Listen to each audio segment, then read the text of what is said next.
Top quality और consistent performance के लिए सिर्फ सिल्वर पंप नाम याद रखना। હવે તમારો જિલ્લો તમારા સમાચારમાં આગળ વાત કરીએ તો ભાવનગર લઠ્ઠાકાંડ મામલે કૃષિ મંત્રી જીતુભાઈ વાઘાણી એક્શનમાં જોવા મળ્યા, જેમાં મંત્રી જીતુભાઈ વાઘાણીની સિવિલ હોસ્પિટલની જે મુલાકાત છે તે સામે આવી, જેમાં પીડિત દર્દીઓના પરિવારજનો સાથે તેઓએ સીધી વાતચીત કરી, દાખલ દર્દીઓના ઝડપી સ્વાસ્થ્ય સુધારા માટે પ્રાર્થના કરી, દર્દીઓની સઘન સારવાર માટે તંત્રને કડક સૂચના પણ આપી છે, જરૂર પડે દર્દીઓને અમદાવાદ શિફ્ટ કરવા માટે પણ તેઓએ આદેશ આપ્યા। દાખલ દર્દીઓ છે, સામાન્ય વોર્ડમાં છે અને આઈસીયુમાં છે, બધાની મુલાકાત લીધી છે। સુપ્રિન્ટેન્ડન્ટ અમારા ધારાસભ્યશ્રીઓ બધાને મળ્યા છે, જાણકારી લીધી છે, ટ્રીટમેન્ટ પણ જે કાંઈ થઈ શકે તમામ પ્રકારની કરવાની રાજ્ય સરકારે મેં પણ સૂચના આપી છે। દર્દીઓ અને એમના સગાવાલાને પણ મળવાનું થયું છે, આઈસીયુમાં પણ એના સગાવાલા સાથે ચર્ચા કરી છે।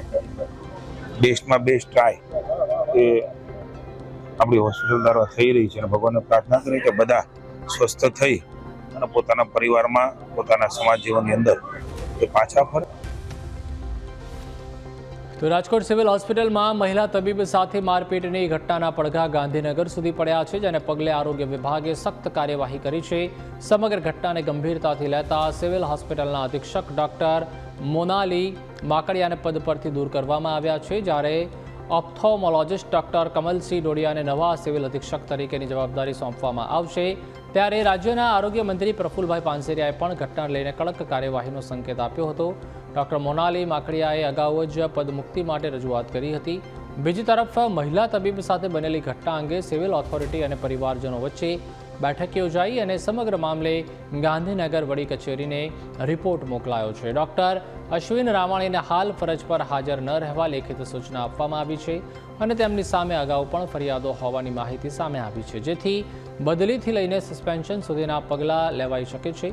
સમગ્ર ઘટનાને પગલે સિવિલ હોસ્પિટલ અને મેડિકલ કોલેજમાં તાત્કાલિક અસરથી નવી એસઓપી લાગુ કરવાની પણ તૈયારી છે। પણ બનાવ બન્યો એના વિરુદ્ધ મેં કમ્પ્લેન કરી છે અને આજે મેં મારી માંગ પણ રાખેલી છે। આજે એની માટેની જે મીટિંગ છે એ સાહેબ અમને અહીંયા સસ્પેન્ડેડ જોઈએ છે, બસ ધેટ્સ ઇટ। મહિલા પુરુષ ભાઈ આમાં આવતું જ નથી। આ વ્યવહાર એક માણસ બીજા માણસ જોડે ના કરે, મને એટલી ખબર પડે। સાહેબ થોડા ઉગ્ર થઈ ગયા હતા, અમારે કોઈ એક પેશન્ટ રિલેટેડ ગેરસમજણ થઈ ગઈ હતી, એમાં સાહેબ થોડા ઉગ્ર થઈ ગયા અને એમાં પછી આગળ એમને ના બોલવાના શબ્દોનો પ્રયોગ કર્યો છે, મારવાનો પ્રયાસ કર્યો છે, માર્યું પણ છે। અગાઉ તમે ફરિયાદ કરેલી છે, એક્શન લીધા છે કોઈ લેવાના છે સાહેબ, પણ જે જોઈતા હતા એ રિઝલ્ટ ત્યારે નતા મળ્યા તો કોઈ વાંધો નહીં, આ વખતે મળી જશે। ગુજરાત સરકારે આ બાબતમાં પગલાં લઈ અને કડકમાં કડક સજા કરવી જોઈએ અશ્વિનભાઈને અને દાખલો બેસાડવો જોઈએ કે આ પ્રકારનું તમે વર્તન કરશો તો આ પ્રકારનું વર્તન સરકારી હોસ્પિટલમાં કે કોઈ પણ સરકારી ડિપાર્ટમેન્ટમાં નહીં ચાલે। જે સસ્પેન્શન થતું હોય, ડિસમિસ થતું હોય, અગર તો એને લીવ ઉપર મારી દીકરીની સલામતી માટે સરકારે કાંઈ પણ કરવું પડે। બેટી બચાવો બેટી પઢાવો વાત કરવાથી નહીં ચાલી શકે, એના માટે સખત એક્શન લેવા પડે। આ ઘટના અનએક્સેપ્ટેબલ છે, મહિલા તબીબ નહીં પણ મહિલાઓ માટે પણ અનએક્સેપ્ટેબલ છે। એના માટે મીટિંગમાં સંપૂર્ણ ચર્ચા થઈ છે અને એસઓપી બનાવી અને તરત અમલમાં મૂકવામાં આવશે। જે બનાવ બન્યો છે એમના ગહન ચર્ચા થઈ છે। અમને એમનો જે રિપોર્ટ છે એ ગાંધીનગર કક્ષાએ મોકલાવેલો છે, ત્યાંથી આગળની કાર્યવાહી માટે ભલામણ પણ કરેલી છે અને ત્યાંથી રિપોર્ટ આવીએ અમે આગળની જાણ કરી શકશે। આગળ વાત કરીએ દેવભૂમિ દ્વારકા જિલ્લામાં વર્ષે માત્ર 6% વરસાદ જ વરસ્યો છે, જ્યારે 94%ની ગંભીર ઘટ છે। આ કપરી પરિસ્થિતિમાં દેવભૂમિ દ્વારકા જિલ્લાને તાત્કાલિક દુષ્કાળગ્રસ્ત જાહેર કરવાની માંગ સાથે કલેક્ટર કચેરી ખાતે કોંગ્રેસ અને ખેડૂતોએ દ્વારકાધીશની છબી રાખી અનોખો વિરોધ કર્યો હતો। કોંગ્રેસના નેતા પાલ આંબલિયાએ કૃષિમંત્રીના નિવેદનની આલોચના કરતા જણાવ્યું હતું કે સરકારે બધું ભગવાન પર છોડવાને બદલે પોતાની જવાબદારી પણ નિભાવવી જોઈએ। ખેડૂતો અને કોંગ્રેસે માંગ કરી છે કે વર્ષ 2019થી 2026 સુધીમાં એક પણ વખત ન ભરાયેલા ડેમોને તાત્કાલિક સૌની યોજના મારફતે ભરવામાં આવે। આ સાથે જ ઘાસચારા વિતરણ કેન્દ્રો શરૂ કરવા, પાંજરાપોળની વ્યવસ્થા, પાક ધિરાણ માફી અને ખેડૂતોના ફિક્સ વીજ બિલ સંપૂર્ણ માફ કરવાની રજૂઆત કરાઈ છે। પાણી અને ઘાસચારાની અછત વચ્ચે જો રોજગારલક્ષી કામો શરૂ નહીં થાય તો ખેડૂતોને સ્થળાંતર કરવાનો વારો આવશે। જો સરકાર તાત્કાલિક આ અંગે યોગ્ય નિર્ણય નહીં લે તો આગામી દિવસોમાં ઉગ્ર આંદોલનની ચીમકી ઉચ્ચારવામાં આવી છે। દ્વારકા જિલ્લામાં માત્ર 6% વરસાદ આજની તારીખ સુધીમાં નોંધાયો છે. 94% વરસાદની ઘટ છે. જિલ્લાને ખરેખર દુષ્કાળગ્રસ્ત જાહેર કરી દેવો જોઈએ. અને 28 તારીખે રક્ષાબંધન છે. દ્વારકા જિલ્લાના ખેડૂતની, પશુપાલકની દીકરીઓ, બહેનો, માવડીઓ બધા જ ભગવાન દ્વારકાધીશને ભાઈ માની અને એમને રાખડી અર્પણ કરવા જશે. ત્યાં સુધીમાં સરકારને વિનંતી છે કે અમારે ત્યાં ન જવું પડે એની પહેલાં દ્વારકા જિલ્લાને દુષ્કાળગ્રસ્ત જાહેર કરી દો. તો આ તરફ તાપી જિલ્લામાં પણ 77મો વન મહોત્સવ યોજાયો. વ્યારા ખાતે રાજ્યકક્ષાના રમતગમત વિભાગના મંત્રી ડોક્ટર જયરામ ગામિતની અધ્યક્ષતામાં વન મહોત્સવની ઉજવણી કરાઈ. કાર્યક્રમમાં ધારાસભ્યો, જિલ્લા પંચાયત પ્રમુખ, અધિકારીઓ, કર્મચારીઓ, વિદ્યાર્થીઓ અને જિલ્લાવાસીઓ ઉપસ્થિત રહ્યા. મહાનુભાવોએ વૃક્ષોના મહત્વ અને વનોની જાળવણી અંગે લોકોને જાગૃત કર્યા. સાથે જ એક પેડ માં કે નામ અભિયાનમાં સહભાગી થવા અપીલ કરાઈ. વન અને વન્યજીવોની જાળવણીમાં સારું કામ કરનાર લોકોનું સન્માન કરાયું. કાર્યક્રમના અંતે મહાનુભાવોએ વૃક્ષારોપણ કરી વૃક્ષોના જતનનો પણ સંદેશ આપ્યો. 77માં વન મહોત્સવનો કાર્યક્રમ કરવામાં આવ્યો. આ કાર્યક્રમમાં સમગ્ર જિલ્લામાંથી અમારી વન સમિતિઓ, ચૂંટાયેલા અમારા હોદ્દેદારો, ખાસ કરીને વન વિભાગના કર્મચારીઓ ઉપસ્થિત રહ્યા. કેટલાક સામાજિક આગેવાનો પણ ઉપસ્થિત રહ્યા. અને આગામી દિવસોમાં નરેન્દ્રભાઈ મોદી સાહેબનું જે સૂત્રો છે, એક પેડ માં કે નામ, એ સૂત્રોને નીચે સુધી લઈ જવા માટે અને દરેક નાગરિક દર વર્ષે એક વૃક્ષનું રોપે અને પોતેનું જતન કરે, એના માટે આહવાન કરવામાં આવ્યું. તો યાત્રાધામ અંબાજીમાં આગામી 20 સપ્ટેમ્બરથી શરૂ થતા ભાદરવી પૂનમ મહામેળાની તૈયારીઓ તેજ બની છે. આ મેળાના આયોજન માટે ભાદરવી પૂનમીય સંઘ સેવા ટ્રસ્ટ દ્વારા 1600થી વધુ પદયાત્રા સંઘોના પ્રતિનિધિઓ સાથે એક મહત્વની બેઠક યોજાઈ હતી. આ બેઠકમાં બનાસકાંઠાના કલેક્ટર મિહિર પટેલ, એસપી પ્રશાંત સુંબે સહિતના ઉચ્ચ અધિકારીઓ ખાસ ઉપસ્થિત રહ્યા હતા. સંઘ દ્વારા કલેક્ટરને લેખિતમાં રજૂઆત કરી પદયાત્રિકોની સુવિધાને લગતી 3 મહત્વની માંગણીઓ મૂકવામાં આવી છે. વહીવટીતંત્ર દ્વારા લાખો માઈ ભક્તો માટે રસ્તામાં ટ્રાફિક, આરોગ્ય, સુરક્ષા અને પીવાના પાણી સહિતની પ્રાથમિક સુવિધાઓ સુચારુ રીતે પૂરી પાડવાની દિશામાં આયોજન હાથ ધરવામાં આવ્યું. ભાદરવી પૂનમ મહામેળો 2026 આગામી સપ્ટેમ્બર મહિનાની 20મી તારીખથી શરૂ થવાનો છે. ત્યારે આ ભાદરવી પૂનમ મહામેળાનો જે અભિન્ન અંગ કહેવાય, તે સૌ પગપાળા સંઘ સાથે અને ભાદરવી પૂનમિયા સંઘ સેવા ટ્રસ્ટની આજે મીટિંગ યોજાઈ હતી. 1600 કરતાં પણ વધારે પગપાળા સંઘો આ ટ્રસ્ટ સાથે જોડાયેલા છે. આ પગપાળા સંઘોને મહામેળા દરમિયાન કઈ કઈ બાબતોનું ધ્યાન રાખવું હોય તેની માહિતી આજે આપવામાં આવી. સાથે સાથે તેમના જે પણ પ્રશ્નો છે, તેમની જે રજૂઆતો છે, તે પણ આજે સાંભળવામાં આવી અને આગામી સમયમાં જિલ્લા વહીવટીતંત્ર દ્વારા તથા અંબાજી ટ્રસ્ટ દ્વારા આ જે પ્રશ્નો છે એનું સુખદ સમાધાન આવે તેવા પણ પ્રયત્નો કરવામાં આવશે. અંબાજીમાં શ્રી ભાદરવી પૂનમિયા સંઘ સેવા ટ્રસ્ટના તમામ પ્રતિનિધિશ્રીઓ, ટ્રસ્ટીઓ અને મીડિયાના મિત્રો સાથે આયોજનના ભાગરૂપે મિટિંગ થયેલ છે. જેમાં પ્રશાસન તરફથી, પોલીસ તરફથી જે વ્યવસ્થા કરવામાં આવી રહી છે તેનો ચર્ચા આ મિટિંગમાં થયેલ છે.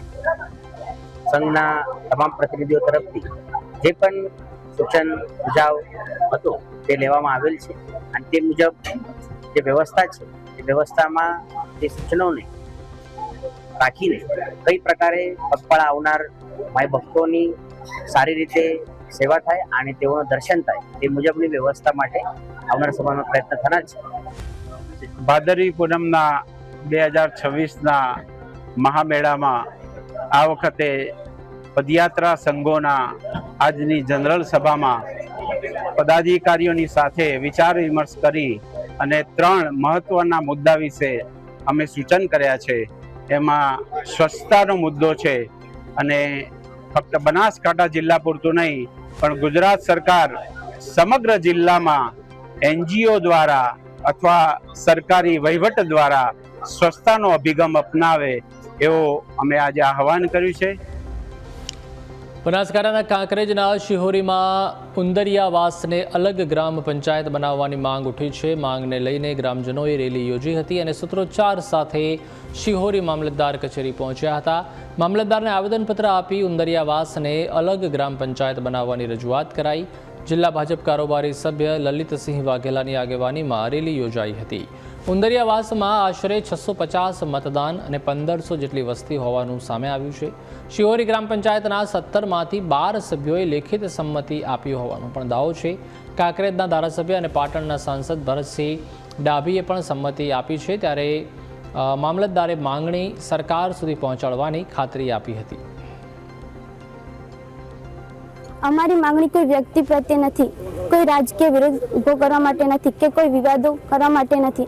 બસ અમારી એક જ માંગણી છે કે ઉંદરિયાવાસ શિહોરી ગ્રામ પંચાયતને અલગ કરી એક નવી સ્વતંત્ર ગ્રામ પંચાયત બનાવવામાં આવે. કોઈની સાથે કોઈનું અપમાન નથી કરવું. અમારે ફક્ત અમારા ગામની સ્થાનિક જરૂરિયાત મુજબ અને અમારા બધા હક્કો મળે એના માટે અમે આ ગ્રામ પંચાયત અલગ કરવા માગીએ છીએ.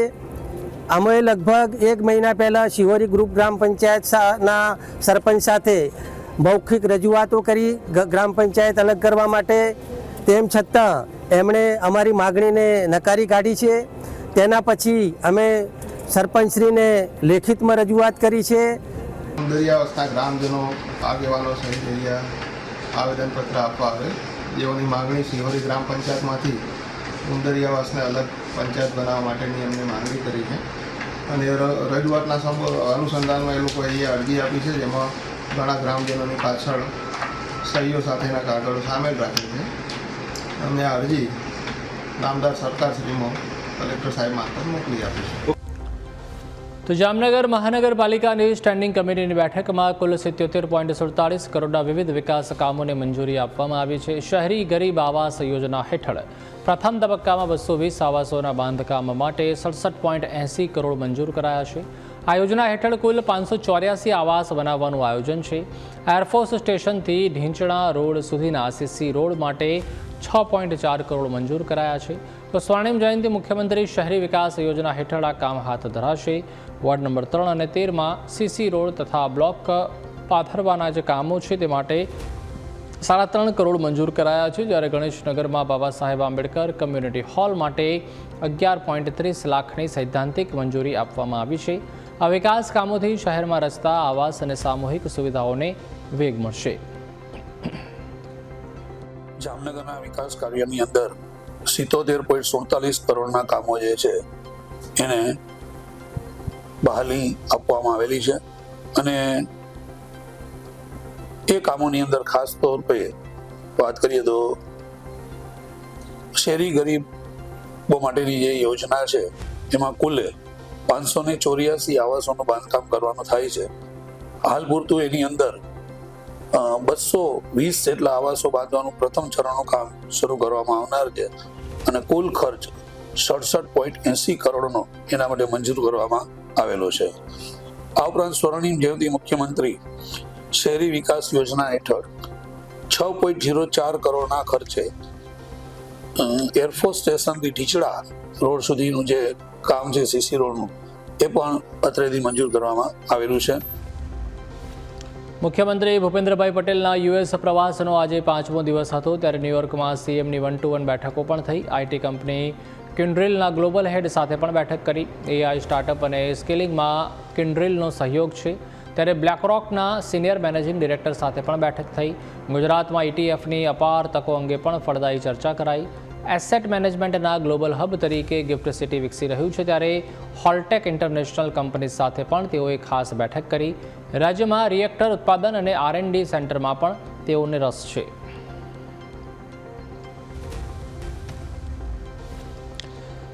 ભારતીય જનતા પાર્ટી દ્વારા સંગઠનને મજબૂત બનાવવા અને કાર્યકર્તાઓના ઘડતર માટે દેશભરમાં અભ્યાસ વર્ગો યોજાઈ રહ્યા છે.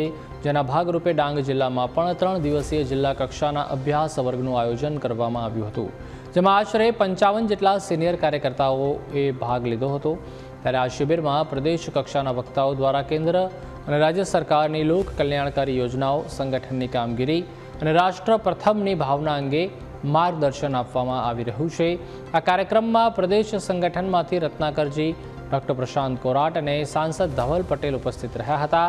તો વડાપ્રધાન મોદી, પ્રદેશ અધ્યક્ષ જગદીશભાઈ વિશ્વકર્મા અને મુખ્યમંત્રી ભૂપેન્દ્રભાઈ પટેલના માર્ગદર્શન હેઠળ આ સમગ્ર આયોજન થઈ રહ્યું છે. હાલ અભ્યાસ વર્ગો ચાલી રહ્યા છે અને લગભગ સમગ્ર ભારત વર્ષમાં 1 લાખ કાર્યકર્તા તૈયાર કરવા સાથેના અભ્યાસ વર્ગો છે. ત્યારે આજે ડાંગ જિલ્લાની અંદર પણ 3 દિવસનો જિલ્લા કક્ષાનો અભ્યાસ વર્ગ અહીંયા છે અને લગભગ જિલ્લાના મુખ્ય લોકો કહી શકાય એવા 55 જેટલા સિનિયર કાર્યકર્તાઓનો આ અભ્યાસ વર્ગ છે. પંડિત દીનદયાળ ઉપાધ્યાયજી પ્રશિક્ષણ મહાઅભિયાન 2026 અંતર્ગત આજે ડાંગ જિલ્લાની અંદર ભારતીય જનતા પાર્ટી દ્વારા ડાંગ જિલ્લાના જિલ્લા કક્ષાના સૌ કાર્યકર્તાઓનો, ધારાસભ્યશ્રીઓનો, પૂર્વ ધારાસભ્યશ્રીઓનો, પૂર્વ જિલ્લા અધ્યક્ષશ્રીઓનો બધાનો કુલ મળીને એક પ્રશિક્ષણ વર્ગનું અમારા જિલ્લાના અધ્યક્ષ આદરણીય શ્રી કિશોરભાઈ ગાવિતના નેતૃત્વમાં આયોજન થયું છે. શક્તિ કેન્દ્રોથી લઈને મંડળ, જિલ્લો, પ્રદેશ અને રાષ્ટ્રીય સુધી પ્રશિક્ષણ અભિયાન અંતર્ગત કાર્યકર્તાઓનું પ્રશિક્ષણ થતું હોય છે. ત્યારે ડાંગની અંદર પણ આ પ્રકારે પ્રશિક્ષણ વર્ગનું આયોજન થયું છે. તો પાટનગર ગાંધીનગરમાં ડાયમંડ વર્કર યુનિયન ગુજરાતે હીરા કામદારોની વિવિધ માંગોને લઈને સરકાર સમક્ષ રજૂઆત કરી. હડતાળમાં જોડાયેલા કામદારોને હેરાન કરી નોકરીમાંથી છૂટા કરવાની પ્રથા બંધ કરવા માંગ કરાઈ. રત્ન કલાકારો પર કોઈ પણ પ્રકારનું ગેરકાયદેસર દબાણ ન થાય અને કામદારોની ફરિયાદોની તપાસ કરી કાયદેસરની કાર્યવાહી થાય તેવી રજૂઆત કરવામાં આવી.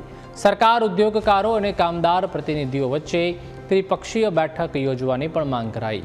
મોટા શ્રમિક વિવાદ કે હડતાળ સમયે શ્રમ વિભાગના અધિકારીઓને સ્થળ પર તૈનાત કરવા અને સુરત સહિત અન્ય શહેરોમાં શ્રમ વિભાગને સ્ટેન્ડ બાય રાખવાની રજૂઆત કરાઈ. રત્ન કલાકારોને ન્યાયસંગત વળતર અને કાયદાકીય રક્ષણ મળે તેમજ હીરા ઉદ્યોગમાં શાંતિ અને ઉત્પાદન ક્ષમતા જળવાઈ રહે તે માટે તાત્કાલિક નિર્ણય લેવાની માંગ કરવામાં આવી.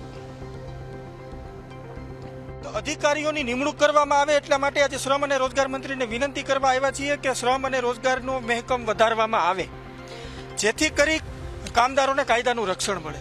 જ્યાં જ્યાં હીરા ઉદ્યોગ છે ત્યાં અમારા કામદારો જો અધિકારો શાંતિપૂર્ણ રીતે પોતાના અધિકારોની માંગ કરી રહ્યા છે, મોંઘવારી મુજબ ભાવ વધારાની માંગ કરી રહ્યા છે, તો એને પોલીસ તંત્ર દ્વારા કાયદાનું રક્ષણ આપવામાં આવે એ બાબતે આજે માનવ અધિકાર આયોગને પણ રજૂઆત કરવા આવ્યા છીએ, ગુજરાતના ડીજીપીને પણ રજૂઆત કરવા આવ્યા છીએ કે પોલીસ તંત્ર દ્વારા અમારા કામદારોને કાયદાનું પ્રોટેક્શન આપવામાં આવે. તો દ્વારકાના ઓખા મંડળ તાલુકાના કુરંગા ગામે RSPL કંપની સામે ગ્રામજનોમાં રોષ જોવા મળી રહ્યો છે. ગ્રામજનોએ કંપનીના કથિત ગેરકાયદેસર દબાણ અને પર્યાવરણને નુકસાનના આક્ષેપો કર્યા.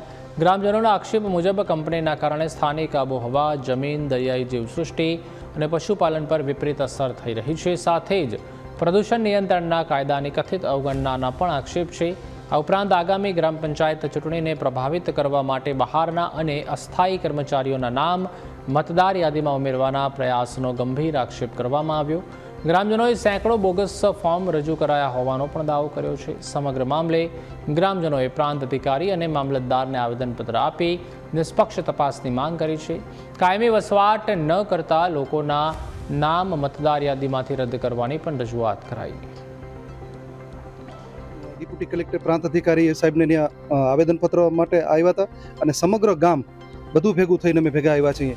એનો હેતુ એ છે કે ગ્રામ પંચાયતની અંદર ખોટા નામ 300 થી 400 એ લોકો મતદાન યાદીમાં ઘુસાડવા માંગે છે અને એ મતદાન યાદીમાં ખોટા નામ ચડાવી અને ગ્રામ પંચાયત RSPL કંપનીના હિતમાં કરવા માંગે છે. કારણ કે આ લોકો જે ખોટું કામ કરે છે એને સહારો મળી શકે, એટલે અમે એ નામ ન ચડે એટલા માટે પ્રાંત અધિકારી સાહેબ આગળ આવ્યા છે અને સખત વિરુદ્ધ કરીએ છીએ કે આ નામ ન ચડે. પાટણ રેલવે સ્ટેશનને ભગત Ki Kothi MGR Chennai Central superfast એક્સપ્રેસનું સ્ટોપેજ મળ્યું છે. નવા સ્ટોપેજ પ્રસંગે પાટણના સાંસદ ભરતસિંહ ડાભી અને પશ્ચિમ રેલવેના DRM સહિતના મહાનુભાવોએ લીલી ઝંડી આપી ટ્રેનને પ્રસ્થાન કરાવ્યું હતું.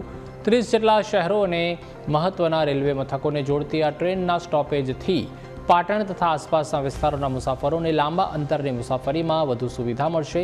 પાટણથી હવે કુલ 17 એક્સપ્રેસ ટ્રેનનો લાભ મુસાફરોને મળશે. રાજસ્થાન અને દક્ષિણ ભારત તરફ જતા મુસાફરો માટે પણ આ સ્ટોપેજ ઉપયોગી બનશે. આ ઉપરાંત અમૃત ભારત સ્ટેશન યોજના હેઠળ પાટણ રેલવે સ્ટેશનનું ₹40 કરોડના ખર્ચે વિકાસ કામ ચાલી રહ્યું છે.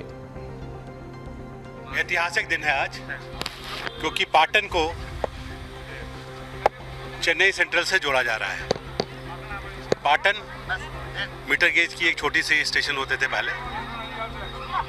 अब जब ब्रॉड गेज हुआ तो भी इसका इम्पोर्टेंस उतना नहीं हो पाया था.